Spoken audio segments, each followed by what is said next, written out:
ওইখানে যে অবস্থা, মানে একটা ভয়ঙ্কর অবস্থা, মানে 80 100 জনের মতো লোক ছোট একটা স্পেসে, মানে কেউ বসলে কেউ শয়, কেউ শুইলে কেউ বসে, একসাথে সবাই শোয়ার স্পেস নাই।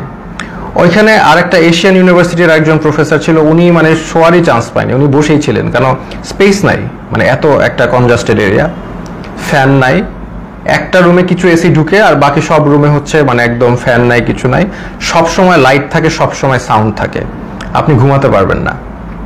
তো ওইখানে ঢুকে প্রথম দিন তো আমার খুব মানে অবস্থা ভালো না। আমার তেমনি আপনারা জানেন স্পাইনে প্রবলেম হওয়ার কারণে আমার এমনি সবসময় পেইনে থাকে, আমি নিউরোলজিক্যাল পেইনে থাকি, ফিজিওথেরাপি করলে কমে, আবার নাহলে বেড়ে যায়। সেই সিচুয়েশনে আমাকে এরকম একটা জায়গায় নিয়ে গেল যেখানে আমার কোনো বসার জায়গা নেই, সব পুরাটাই ফ্লোর, হার্ড ফ্লোর, তাও আবার মুভ করার তো কোনো স্কোপই নাই, শত শত মানুষ।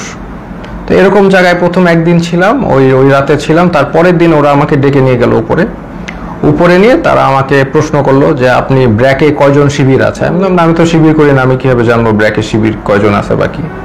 এরকম অনেক প্রশ্ন করলো বারবার।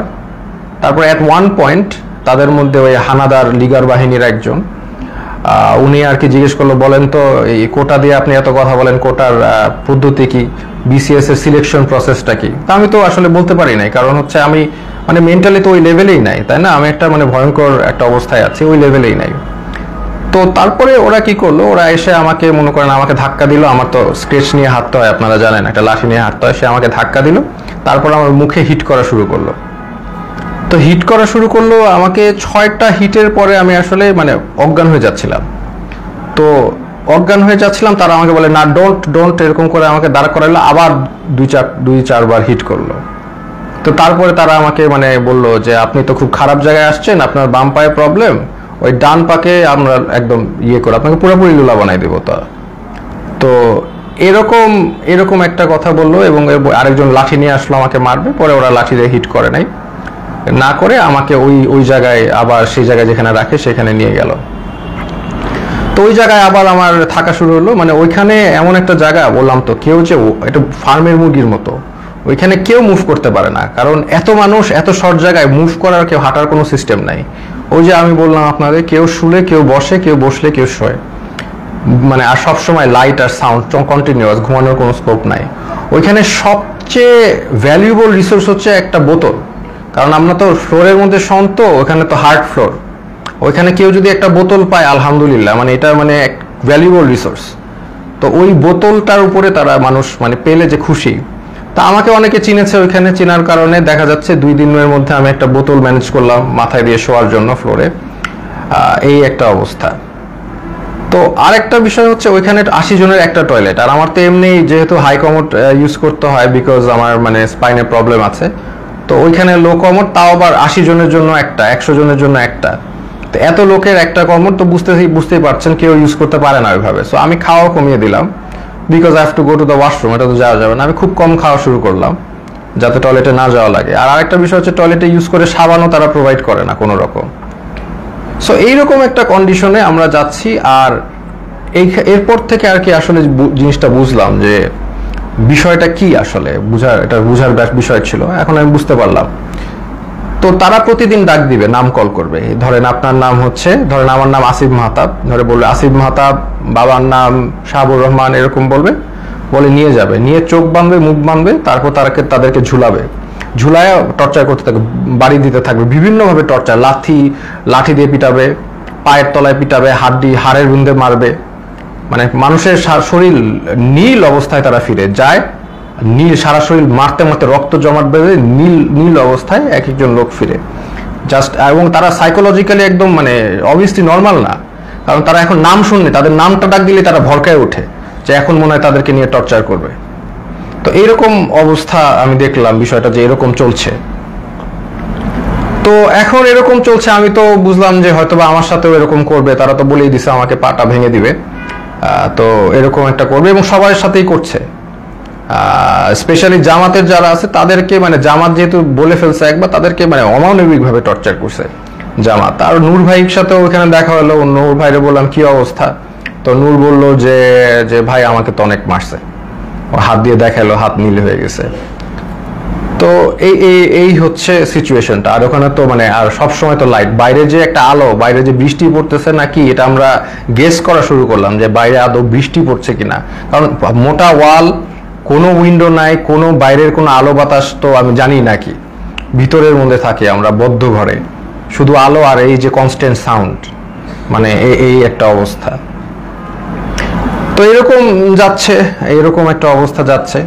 তো এখন দেখলাম অনেকে ভেঙে পড়তেছে। তো আমি আর কি আমি আমার মতো করে ইন্সপিরেশন দেওয়ার চেষ্টা করলাম যে আপনারা এইভাবে টর্চার হচ্ছেন, আপনি কি মনে করেন না আল্লাহ আপনাকে এটার জন্য রিওয়ার্ড দিবেন? আজকে আপনারা তো জানেন নবী করিম সাল্লাল্লাহু আলাইহি সাল্লাম বলেছেন যে আপনি যদি এইভাবে নির্যাতিত হন আপনার গুনাহ মাফ হচ্ছে, আপনাদের গুনাহ মাফ হচ্ছে। আপনার যদি গুনাহ এইখানে থাকার কারণে গুনাহ মাফ হয়ে জান্নাতুল ফেরদৌসে যেতে পারেন, এটা আপনার জন্য ভালো, নাকি এইখানে ভালো থাকলেন তারপর জাহান্নামে গেলেন, এটা ভালো?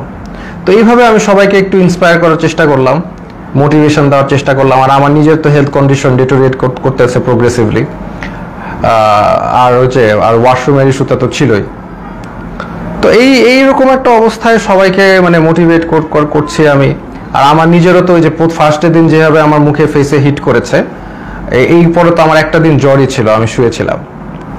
তো এই হচ্ছে আমাদের মানে সিচুয়েশন। আমি ওখানে একদিন শুয়েছিলাম, তারপরেও আমি সবাইকে মোটিভেশন দেওয়ার চেষ্টা করি।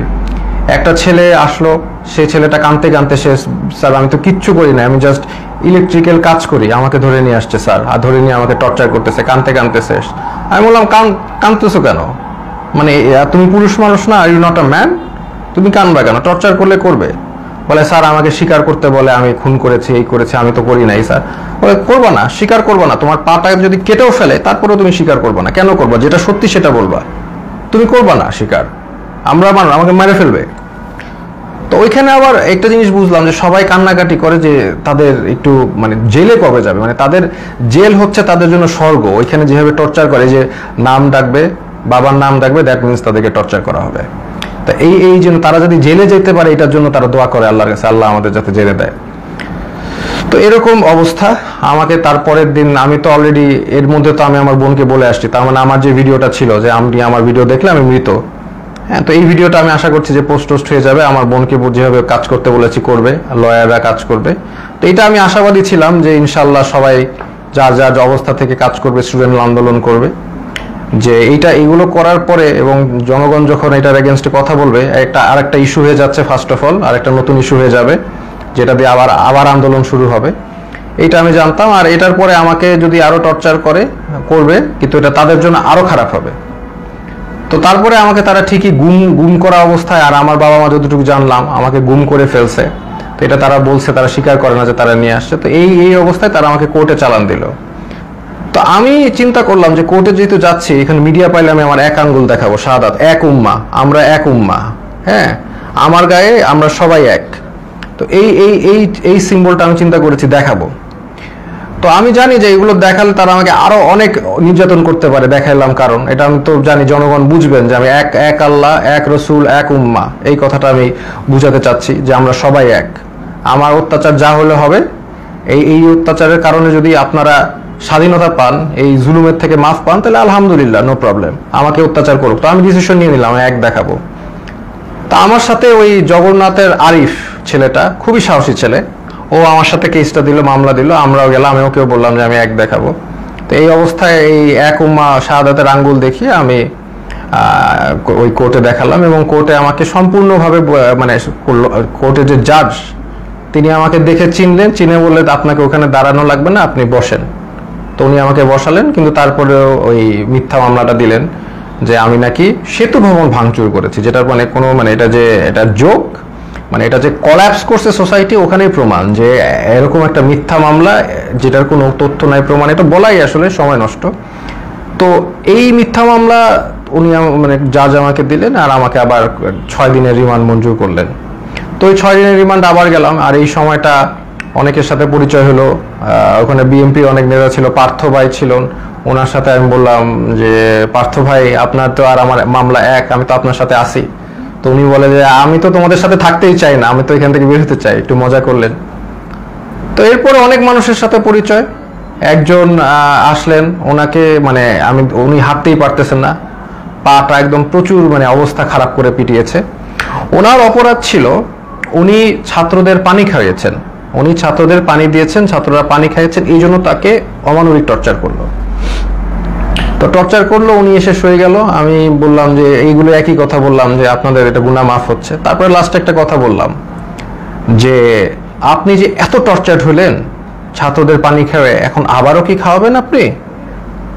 তো উনি বললো ইনশাল্লাহ স্যার আবারও খাওয়াবো। আমি like that's the answer I am looking for. আমরা আবার করব, আমাদের ছাড়লে আমরা আবার করব, we are not going to give up. আমরা তো আবার করব, তাই না? আমরা কি অপরাধ করেছি যে আমরা করব না? পানি খাওয়ানো কি অপরাধ?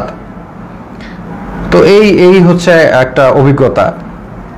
তো এরকম এই যে একজন পেলাম। আর একজন হচ্ছে মাদ্রাসা স্টুডেন্ট, তাকে হচ্ছে তাকে বলছে খুন করেছে, সে পুলিশ খুন করেছে, এটা সে তাকে বলছে, এবং তাকে প্রতিদিন পিটায়, প্রতিদিন নিয়ে টর্চার করে। তো এটা নিয়ে আমরা হাসাহাসি করি, কারণ হচ্ছে এরকম একটা সিচুয়েশনে হাসাহাসি না করে যদি আমরা মেন্টালি ব্রেকডাউন করি তাহলে এটা মানে হবে না, মানে এটা আমরা আমরা সব এইগুলো যা হয় সেটা নিয়ে হাসাহাসি করি। তাই আমি বললাম কি নিয়ে মেরেছে? বলে যে আমাকে বলেছে যে তুমি তো মাদ্রাসার স্টুডেন্ট, তুমি তো কোরআন পারো। বলে হ্যাঁ পারি। তো কোরআনকে বলছে অর্থ জানো? অর্থ জিজ্ঞেস করেছে, অর্থও সে পারে, সে কোরআনে হাফেজ। তো তারপর বলে কোরআনে হাফেজ এই রবীন্দ্রনাথ না কার বই পড়েছো? সে বলছে পড়েছি। তো বলে পড়লা কেন? এই অন্য এই নন ইসলামিক বই পড়া তো হারাম, এটা বলে আবার টর্চার করলো, হাতে পায়ে পিটালো। মানে খামুক, মানে একটা কিছু বলেই পিটায়। আমরা এটা নিয়ে হাসাহাসি করতে করতে শেষ। যে বলে ও বলো, আমি বললাম যে কোনোভাবে স্বীকার করবা না, যে তুমি যদি খুন না করে থাকো তুমি মিথ্যা মামলা দিও। বলে আমাকে আরো টর্চার করবে। বলে করবে, বললাম তো তোমাদের করাত দিয়ে হাত পা কেটে দিলেও স্বীকার করবা না, যেটা সত্যি সেটা বলবা। এরকম একজন সবচেয়ে কষ্ট লিখেছে যে মানে একটা ছেলে, ওর নাম হচ্ছে সানিয়াত ভাই। উনি হচ্ছে বিএনপির একজন মন্ত্রীর ছেলে, নাম বললাম না। তো ওরা আসলে খুঁজছিল তার বাবাকে পায়নি দেখে ওই ছেলেটাকে ধরে নিয়ে গেছে, সানিয়াত ভাইকে ধরে নিয়ে গেছে। তো সানিয়াত ভাইকে 4 দিন, উনি বলছে 4 দিন ওনাকে পিটিয়েছে, চোখ বেঁধে হাতে দিয়ে ঝুলিয়ে পিটিয়েছে। এবং সবচেয়ে যেটা উনি বলল যে ওনার মাকে ফোন দিয়ে শুনিয়েছে যে তাকে যে টর্চার করছে, এটা তার মাকে শুনিয়েছে ফোন দিয়ে লিগার হানাদাররা। তো লিগার হানাদাররা মাকে শুনিয়েছে যাতে বাবা এসে তাকে দেয় এবং ছাড়িয়ে নেয়। আর যেহেতু ওনার বাবা আসছিল না, বা ওনার অবশ্যই তারা তো জানিয়ে যায়নি কোথায় গেছে, তাকে অমানবিক টর্চার করেছে। সেই ছেলেটা এমনি আমার মতোই, তার স্পাইনে প্রবলেম আছে, আমার মতোই অসুস্থ, এবং তাকে টর্চার করেছে বিভিন্নভাবে, হাতে পায়ে ঝুলিয়ে পিটিয়েছে। তো সে কাঁদতো অনেক, আমি সান্ত্বনা দিতাম, আমরাও সব বিষয় নিয়ে মজা করতাম। তো এইরকম একটা অবস্থা ওইখানে, প্রতিদিন নাম ডাকতো, প্রতিদিন নিয়ে পিটাতো। এমন রাত যে কোনো সময় ডাকতে পারে, সকাল 12টায় ডাকতে পারে, রাত 1টায়, এনি টাইম নাম আসতে পারে। নাম আসলে they will take you and torture you. তো আমাকে টর্চার ওই প্রথম দিন যে হিট করে যে আমাকে থ্রেট দিল, তারপরে আমাকে কোর্টে চালান দেওয়ার পরে আমাকে আর টর্চার করে নাই। বাট আমি বিভিন্ন সময় ইনফরমেশন পাচ্ছিলাম, যেমন একজন মানে আমাকে ধরে নিয়ে গেছে, একজন পিটিয়ে আনছে, সে আমাকে ইনফরমেশন দিল যে আমার ব্যাপারে বলেছে যে অনেক ডিবি নাকি বলছে যে এই লোকটাকে কেন ধরলো, এটা তো ঠিক হয় নাই। আবার আরেকজনকে ধরে পিটিয়ে এনেছে, সে বললো যে স্যার আপনার ব্যাপারে ডিবি কথা বলছিল যে আপনার ব্যাপারে 40 জন লয়ার দাঁড়িয়ে গেছে, এত সংখ্যক লয়ার তারা কখনো দেখে নাই, আপনি খুবই ইন্টেলিজেন্ট মানুষ, এগুলো তারা বলছে। দেখা যাচ্ছে তাদের আমার প্রতি একটা রেসপেক্ট ছিল। ওই একদিন হিট করার পর তারা আমাকে হিট করে নাই, বাট দ্যাট ডাজন্ট ফরগিভ তারা অন্য যাদেরকে এইভাবে টর্চার করেছে। ফার্স্ট অফ অল, একটা পুলিশ একটা ডিটেইনিকে কখনো হিট করতে পারে না, that is a crime, that is criminal, they committed crime against humanity, তাই না? এটা ইন্টারন্যাশনাল, আন্তর্জাতিক ট্রাইব্যুনালে তাদের বিচার হওয়া উচিত। তারা যেভাবে মিথ্যা মামলা দিয়ে টর্চার করে মানুষকে, এটা তো কখনোই মানে ইটস নট অ্যাকসেপ্টেবল। তো এরকম দিন যায়, তখন হঠাৎ তাদের দেখলাম টোন একদম 180 চেঞ্জ হয়ে গেছে।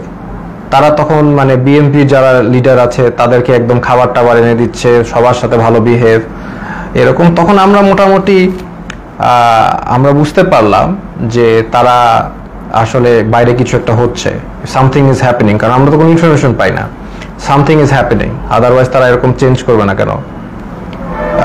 তারা ডেফিনেটলি তাদের বাইরে কিছু একটা হচ্ছে, এইটা নিয়ে তারা তাদের টোন চেঞ্জ করে ফেলেছে। এবং তারপর থেকে দেখা যাচ্ছে তারা সবার সাথে মোটামুটি ভালো বিহেভ, এবং আস্তে আস্তে ছেড়ে দিচ্ছে। মাঝখানে কিছু স্টুডেন্টদের ধরে আনলো, ওই তারাও মানে অনেক কান্নাকাটি করে শেষ। এবং একটা ছেলে ছিল যাকে আমার মনে পড়ে, খুবই স্মার্ট ছেলে, আমিনুল। তো আমিনুল হচ্ছে 14 বছর বয়স ধরে নিয়ে আসছে, এবং অন্য যেগুলো ছেলে ছিল তারা একদম একদম ব্রেক ডাউন করেছে মেন্টালি, বাট আমিনুল ছেলেটা ও হচ্ছে মোহাম্মদপুরে থাকে খুব সম্ভবত, খুব সাহসী, নারুটোর গেঞ্জি পরে হাইটে বেড়াচ্ছে, মানে ও হি ডাজেন্ট কেয়ার। এই ছেলেটা ডাজেন্ট কেয়ার যে ওর সাথে এখন কি টর্চার করা বা কোথায় আসে, ও লাইক মানে চলে আসে আমাকে বলতে, স্যার আপনি কি ড্রাগন বল জি দেখেছেন? আমি বললাম হ্যাঁ হ্যাঁ ড্রাগন বল জি দেখছি। বলে আমি দেখতেছি, আমি ওই ডিমন স্লেয়ার দেখেছি, এই দেখেছি সেই দেখেছি। তো মানে একদম মানে মানে হি ডাজেন্ট কেয়ার, সে দেশ স্বাধীন করতে নামছে, দেশ স্বাধীনই করবে। আমিনুল নামটা ছেলেটা, ওকে 14 বছর দেখে ওকেও ছেড়ে দিয়েছে। তো এইরকম আর কি ঘটনার বিষয়গুলো। তারপরে ওইটার পর থেকে আস্তে আস্তে অনেককে ছেড়ে দিয়েছে, এবার অনেকে ছাড়েনি, অনেকে তারপরেও টর্চার করেছে।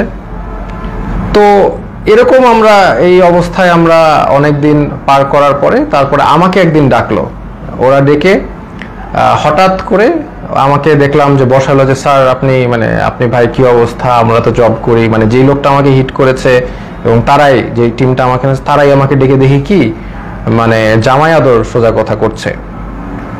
তো তখন আমি বুঝতে পারতেছি না যে কি হচ্ছে। এখন হয়তো বা বুঝলাম যে সিচুয়েশন বাইরে পরিবর্তন হয়েছে, দেখি তারা আমাকে ভালোভাবে ট্রিট করছে, চা খাওয়ালো, বিস্কিট খাওয়ালো, ভালো ভালো বিস্কিট খাওয়ালো, মানে আপনি সোফায় বসেন, কমফোর্টেবলি বসেন, মানে এত রেসপেক্ট এরকম করছে। কেন আমি তো শিওর, আমি তো মনে করছি ট্র্যাপ। আমাকে খালি বলে যে এখন বাসা তো পুড়ে যাচ্ছে, এখন আমাদের কি করা উচিত, শেখ হাসিনার কি করা উচিত। এখন আপনারা তো অনেক টিচারও তো, আপনারা তো অনেকে ছাত্রদেরকে উস্কে দিয়েছেন এই সেই, মানে আমাদের তো এখন আগুন ধরছে বাসায়, আমাদের তো আগুন নিভানো উচিত।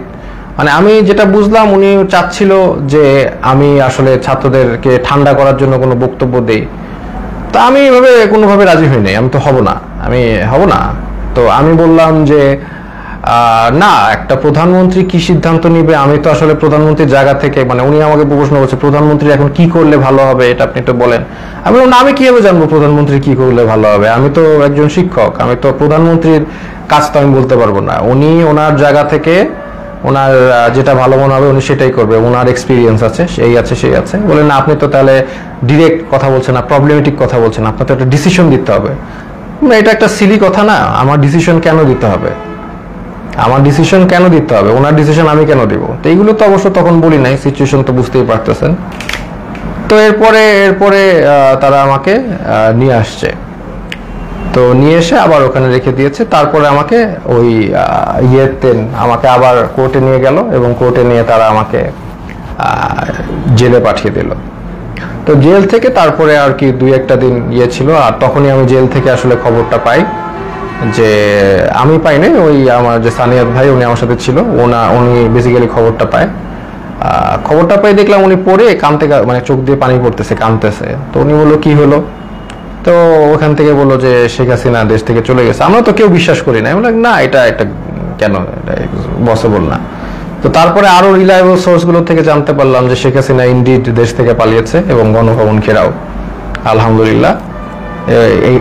এই হচ্ছে ঘটনা। তো এইটার পরে দেখা যাচ্ছে যে আমাদের জেলে সব ছেড়ে দিয়েছে, তখন একটা মানে সবাইকে ছেড়ে দিয়েছে যারা আছে, পলিটিক্যাল নন পলিটিক্যাল প্রবলেম ছিল। তখন জেলের যারা মানে গার্ড, তাদেরকে দেখা যাচ্ছে একদল মানে ক্রিমিনালরা ওদেরকে মেরে ওরা আবার দেয়াল ভেঙে পালানোর চেষ্টা করছিল। তো উপর থেকে অনেকবার তাদেরকে ওয়ার্ন করা হচ্ছে যে এটা করো না করো না করো না। লাস্ট পর্যায়ে একটা গুলি একজনের গায়ে লাগে, একজন কয়েদের গায়ে লাগে, উনি হয়তোবা মারা যান, আমি জানি না, আমি জানলা দিয়ে দেখছিলাম। তারপর এটা সিচুয়েশন ঠান্ডা হয়, হেলিকপ্টার দিয়ে আর্মি এসে সবাইকে আবার তাদের সেলে ঢুকায়।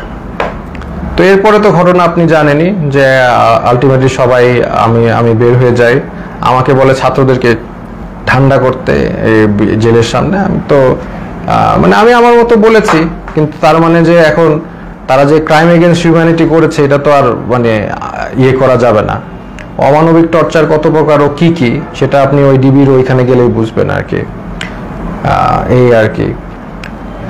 তো এনিওয়েজ এইটাই হচ্ছে আজকে আমার ছোট গল্প। আমি আসলে যদি জাস্ট আর 5টা দিন বা 3টা দিন আগে বের হতে পারতাম তাহলে আপনাদের সাথে যোগ দিতাম ইনশাল্লাহ। ফিল্ডে হাঁটতে পারি না, বাট আমি তাও যোগ দিতাম। ইনফ্যাক্ট আমি আগেও ওই অবস্থায় আমি আপনাদের সাথে আন্দোলন করেছি রাস্তায়। তাও আমি যোগ দিতাম এবং আমি যাক মানে আমি গণভবনের দিকে আগাতাম, মরলে মরছি, মৃত্যু সবারই হবে এটা তো আমি বলেছি, মৃত্যু হলে শহীদ, সমস্যা কি। তো এই জন্যই আমি আপনাদের সাথে দুঃখ প্রকাশ করছি যে আমি আসলে আপনাদের সাথে ওই মার্চে যোগ দিতে পারিনি। যদি একটু আগে বের হতে পারতাম তাহলে অবশ্যই যোগ দিতাম। শহীদদের প্রতি শ্রদ্ধা জানাচ্ছি। আমি এখানে আমার লাইফ শেষ করছি। এটাই আমার ছোট গল্প। খুব ডিফিকাল্ট টাইম চলে গেছে, কন্টিনিউয়াস নয়েজ, কন্টিনিউয়াস লাইট, শোয়ার জায়গা নাই, একসাথে মানে হাঁটার জায়গা নাই, এবং কন্টিনিউয়াস নাম কল, যে কোনো সময় নাম আসতে পারে। তবে ওই যে আরিফ ছেলেটাকে আমি অনেক শ্রদ্ধা করি, কারণ ও বলেছে আর কি, ও বলছে যে অন্য সমগ্নায়করা তো বলেছিল যে ওরা কথা বলে তারপরে বলেছে, তো বলছে আমি তো বলে তাহলে বলে দিয়ে আমি তাহলে যাই। আমি বললাম না, তুমি এখন কোনো কিছু মানুষের লক আপ থাকতে হবে, কিছু মানুষের বুঝতে হবে যে কিছু মানুষ এখনো ভিতরে আছে এবং মানে অন্যায় চলছে।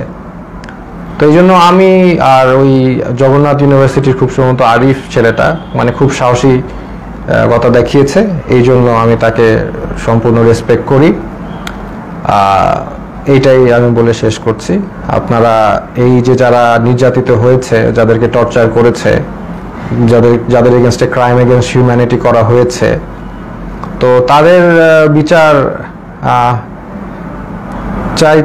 আসলে চেতে হবে। আসলে এটা না আমি বলতে কষ্ট হচ্ছে, কারণ নবী করিম সাল্লাল্লাহু আলাইহি ওয়াসাল্লাম যখন মক্কা বিজয় করেন তখন উনি কিন্তু 12 জন যুদ্ধাপরাধী বাদে সবাইকে ক্ষমা করেন। কিন্তু এইখানে যেগুলো হয়েছে these are crimes against humanity. এখানে আসলে মানে মাফ কিভাবে করা যায় আমি জানি না। যাই হোক, যতটুক পারে আমরা ক্ষমা করি। আমরা চাই না একটা মানে সব যে ভালো পুলিশ তার গায়ে হাত উঠুক। আমরা চাই না যে কোনো দোষ করে নাই তার উপর আক্রমণ হোক। কারণ আমি এরকম একজন এসেছে, একজন ডিবি অফিসে একজন আমার সাথে দেখা করেছে, ডিবি পুলিশ, বলেন স্যার আমার 2 ছেলে আছে, একজন বুয়েটে একজন মেডিকেলে, দুজনই আপনার জন্য অনেক দুঃখ করেন, দুজনই আপনাকে মনে করেন। আমি বললাম বলেন যে স্যার ভালো আছে, বলেন স্যার ভালো আছে। তার মানে সব পুলিশ যে মানে বেঈমান, সব পুলিশ যে ওই লিগার তা কিন্তু না, কিন্তু এটা আমাদের বুঝতে হবে। তো আমরা ফরগিভ করার চেষ্টা করি, আর যারা একদম এরকম ক্রাইম এগেনস্ট হিউম্যানিটি করেছে তাদেরকে আমরা ইনশাল্লাহ বিচারের আওতায় আনবো। আসসালামু আলাইকুম।